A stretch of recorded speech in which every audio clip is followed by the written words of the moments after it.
O salão do Mirante do Capibaribe, Recife, parecia respirar precisão.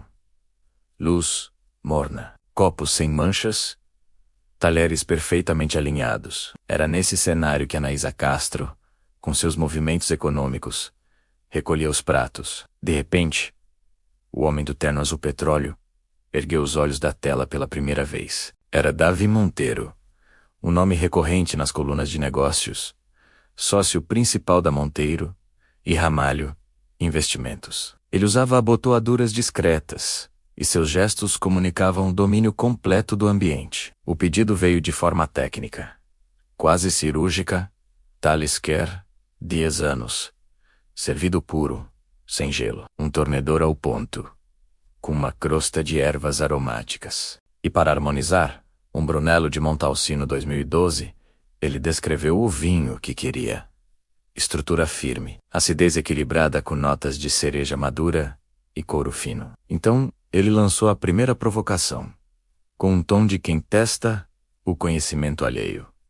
Você conhece esse rótulo? Anaísa, vinda de Caruaru, a 130 quilômetros dali, com seus 25 anos e um sotaque que passeava entre o Agreste e a capital, não hesitou. Sangiovese, da Toscana, de uma safra de clima favorecido. Tem um tanino polido, mas com potencial de guarda. Casa perfeitamente com o suco da carne e a textura da crosta, respondeu ela, com uma segurança que desarmou o empresário. A surpresa foi visível no canto da boca dele. O que ele não sabia era que o conhecimento de Anaísa não vinha de escolas caras, mas de uma disciplina silenciosa, aprendida em telas de 5 polegadas, podcasts, artigos salvos, aulas abertas e uma dedicação ferrenha. Cada R$ 50 economizados por mês se transformavam em reserva de emergência, depois em títulos do Tesouro e logo em um punhado de fundos imobiliários. No meio da sala, Davi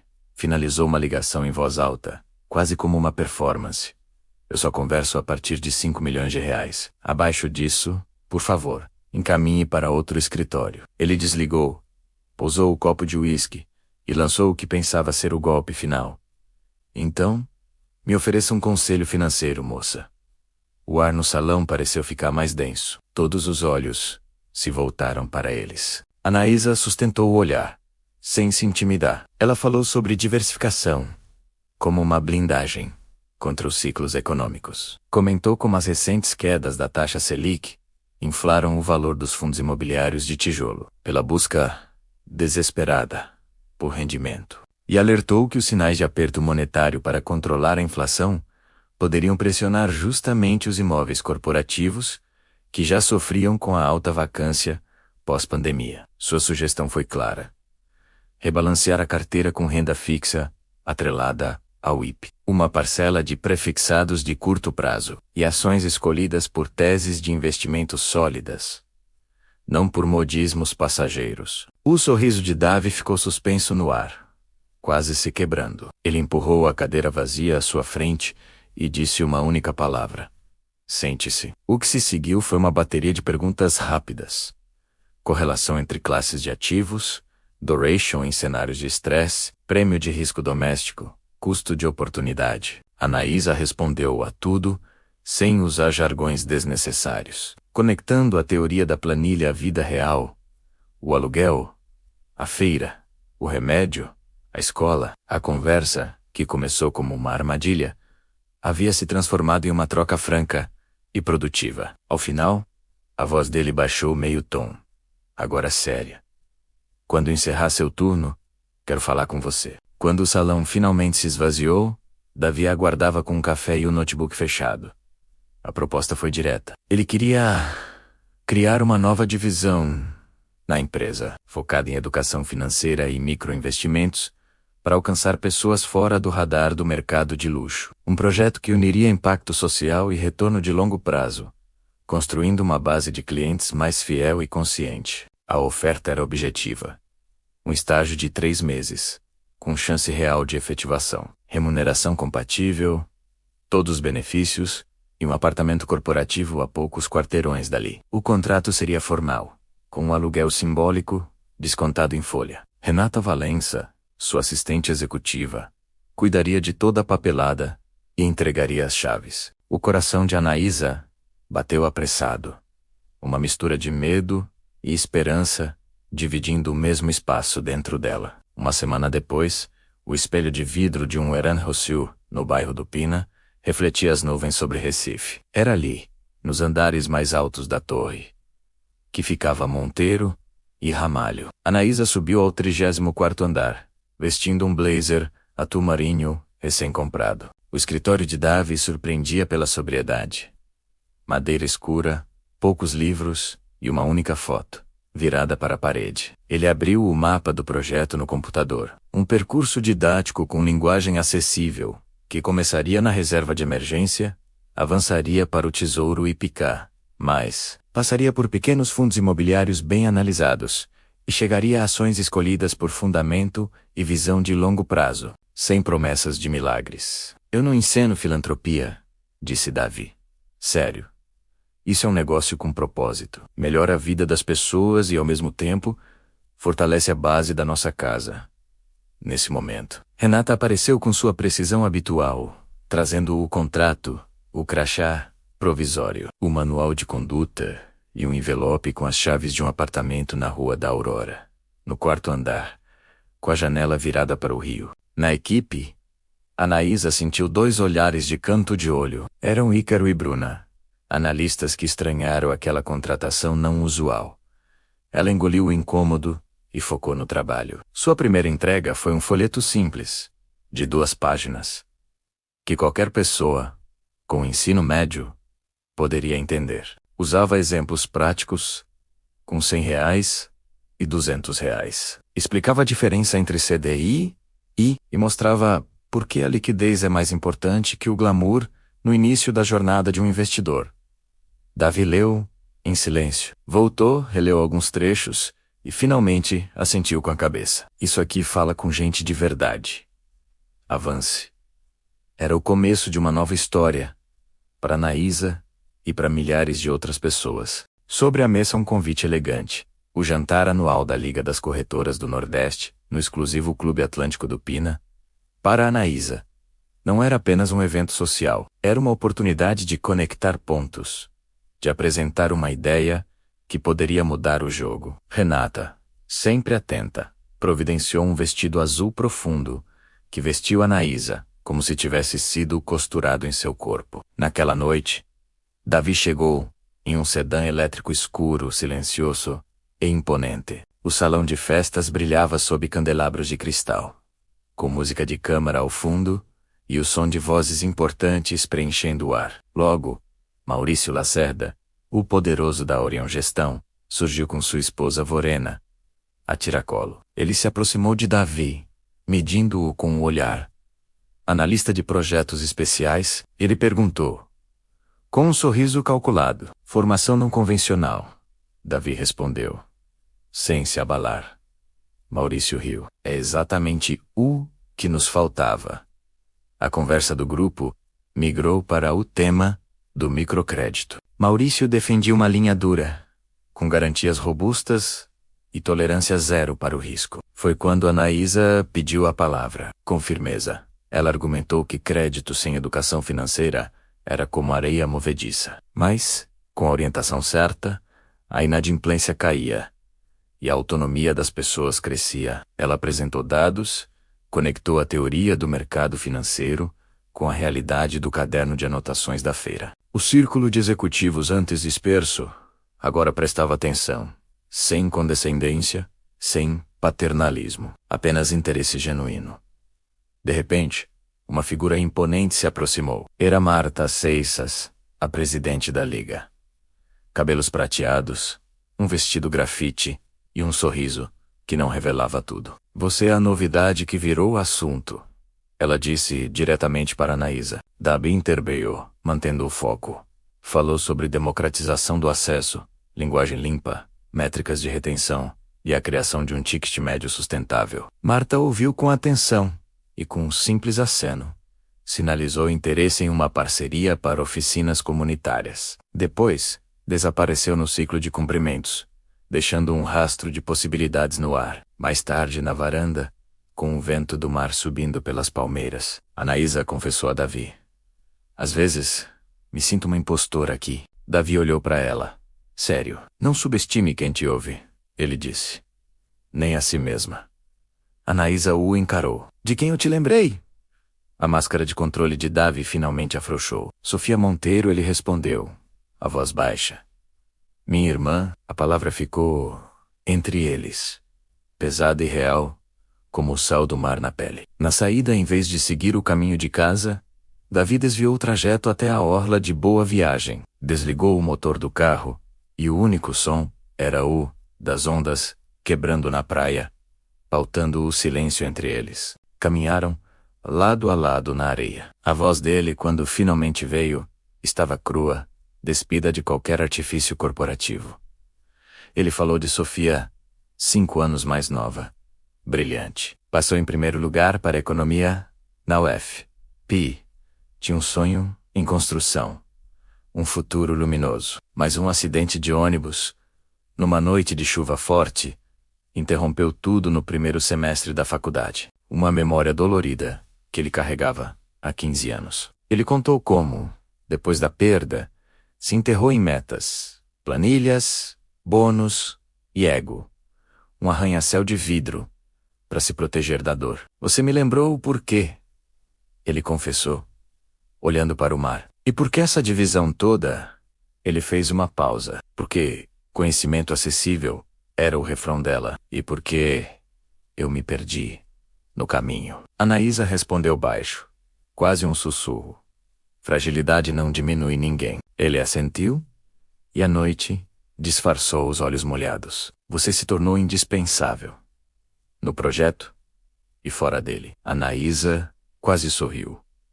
Você pensa demais. O riso dele, pela primeira vez, veio leve, solto. Um toque suave no rosto dela.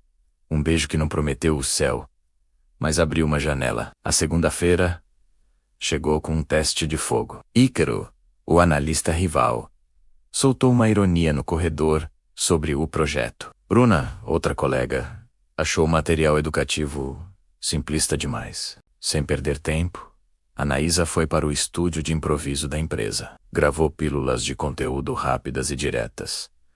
Explicou a taxa Selic, a diferença entre um investimento prefixado curto e um atrelado ao IPCA+.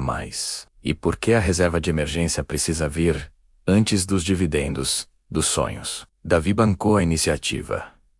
Clareza não é simplismo. É respeito pelo tempo e pela inteligência das pessoas. O projeto piloto explodiu em comentários positivos. Gente comum, de todos os lugares, agradecendo por finalmente entender algo que sempre pareceu complicado demais. Mas a maré virou. Um rumor de alta de juros nos mercados externos esticou a curva local. Fundos imobiliários de lajes corporativas começaram a sangrar.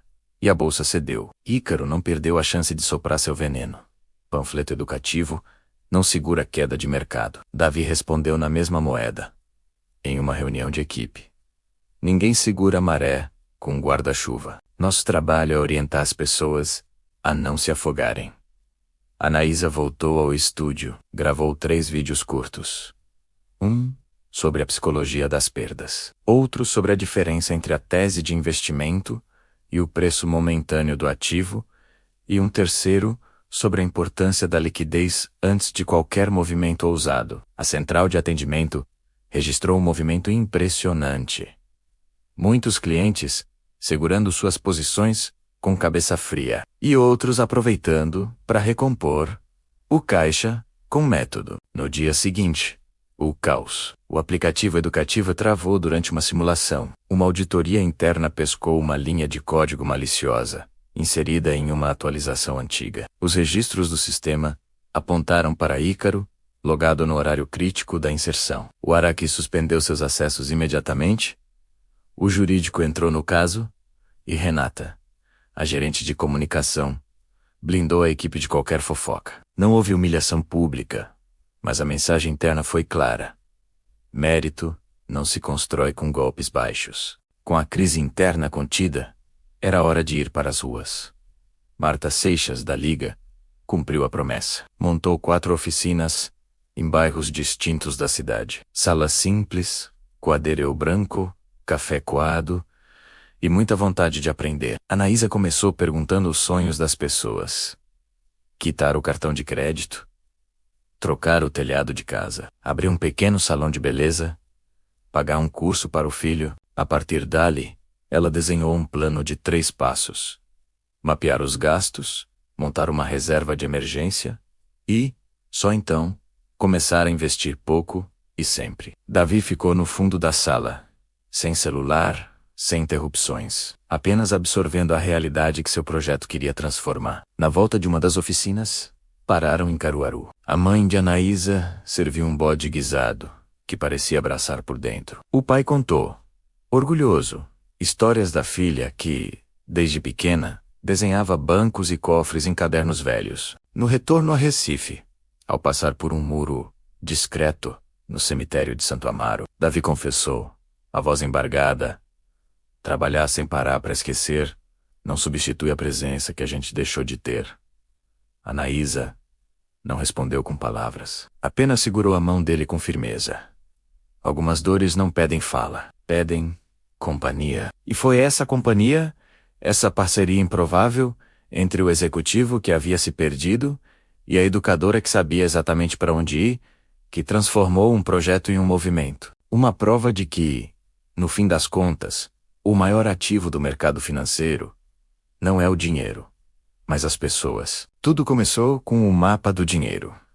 Um projeto que parecia ousado demais. Nosso primeiro passo foi o módulo 1, um diagnóstico de 30 dias, sem culpa. A ideia era entender, de verdade, para onde o dinheiro estava indo. Em seguida, o módulo 2, com uma regra de ouro.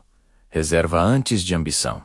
Primeiro a segurança, depois o crescimento. No módulo 3, desmistificamos os investimentos, mostrando como começar pequeno, com tesouro direto, fundos imobiliários e ações baseadas em teses claras. E por fim, o módulo 4, proteções essenciais. Falamos sobre seguros básicos, a importância de ler contratos e, claro, como se vacinar contra os golpes que estão por toda parte. A resposta foi imediata e avassaladora. O projeto ganhou vida em podcasts, vídeos curtos e até folhetos impressos. Graças a Marta, rádios comunitárias abraçaram a causa. E o telefone simplesmente não parava de tocar. A Bruna cuidou dos visuais, deixando tudo mais claro e acessível, enquanto Ícaro foi temporariamente realocado para ajudar onde mais precisava. Mas o que realmente nos emocionou foram as histórias que começaram a surgir nos jornais locais. Não eram selfies. Eram pessoas como a dona Neide, de 56 anos, que finalmente zerou os cartões de crédito e conseguiu juntar R$ 1.300 em apenas 6 meses. Ou o Rogério, um jovem de 23 anos, que começou poupando R$ 100 por mês e, com método, já estava migrando seu dinheiro para um título IPCA+. E a Jéssica, de 34, que ao entender o que era o custo efetivo total, escapou de um empréstimo que a colocaria numa situação muito difícil. Um comentário online resumiu tudo. Agora eu entendi aonde meu dinheiro ia para a Anaísa, uma das idealizadoras do projeto. Aquilo não era vaidade. Era a prova viva de que clareza mexe no prato das pessoas. Muda a realidade. Claro, nem tudo foi fácil. Houve resistência. Henrique Bastos, um diretor mais antigo, questionou o Davi, o outro idealizador. Estamos virando uma organização não governamental? A resposta de Davi foi firme e visionária. Estamos formando clientes longevos, reduzindo o cancelamento, aumentando o valor que eles investem ao longo do tempo. E acima de tudo, mantendo nossa ética. Pouco depois, veio a primeira grande prova. Um banco fez uma proposta tentadora para licenciar o mapa do dinheiro. O plano deles, esconder taxas atrás de uma interface bonita, era dinheiro rápido. Fácil.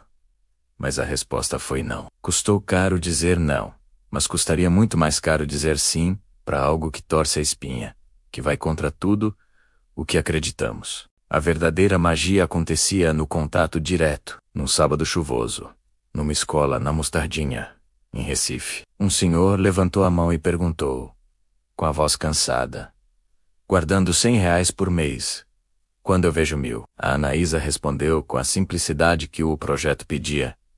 Em 10 meses, sem contar os juros. Com os juros, antes disso, o segredo é não parar. Ele então perguntou, e quando a vida me parar? A gente recomeça, ela disse. Aquele senhor sorriu. Um sorriso cansado, mas cheio de esperança. No final, ele entregou um saquinho com um bolo para adoçar a conta. Na volta para casa, presos no trânsito da ponte d'Abe-Sussuro, olhando para a água escura. Sofia teria adorado isso. Sofia, uma perda que ainda doía, era a inspiração por trás de muito daquilo. Ela está aqui, Anaísa respondeu, com a certeza de que aquele propósito era o legado dela. O apoio vinha de onde menos se esperava. Num dia difícil, a Renata, colega de trabalho, apareceu com uma sopa quente. Eu também já fui a primeira numa sala que parecia não ter cadeira para mim, ela confessou. Era o tipo de apoio que não aparece em relatório, mas que constrói alicerces. A relação entre Anaísa e Davi se fortaleceu na transparência. Eles estabeleceram regras claras, afeto e disciplina no mesmo parágrafo. O compromisso era com o projeto e um com o outro. Então, surgiu um atalho, uma nova tentação. Maurício Lacerda, de uma grande gestora, ofereceu a Anaísa uma vaga irrecusável. Salário altíssimo, equipe própria, orçamento ilimitado. Davi foi direto. Avalie. Sua história é sua. Anaísa passou a noite fazendo contas que nenhuma planilha conseguiria calcular. Ela pesou pertencimento, impacto, o risco de se desviar do propósito. Na manhã seguinte, sua decisão estava tomada. Ela entregou uma carta elegante a Maurício. Agradeço, mas eu fico. Quero ver o mapa do dinheiro caminhar até não depender mais da gente. Maurício sorriu, polido. Avise-se mudar de ideia. A resposta dela foi definitiva. Eu não mudo o que me move. O mapa do dinheiro deixou de ser um projeto e virou uma comunidade. Grupos se reuniam a cada 15 dias, comemorando cada pequena vitória. Um caderno de finanças completo. A reserva de emergência, finalmente formada. Uma dívida renegociada. O primeiro título de investimento, aparecendo no extrato. A transparência se tornou nossa marca. Quando a Bruna errou um gráfico, Anaísa corrigiu em público. Citou a fonte correta e explicou o porquê. A atitude foi elogiada.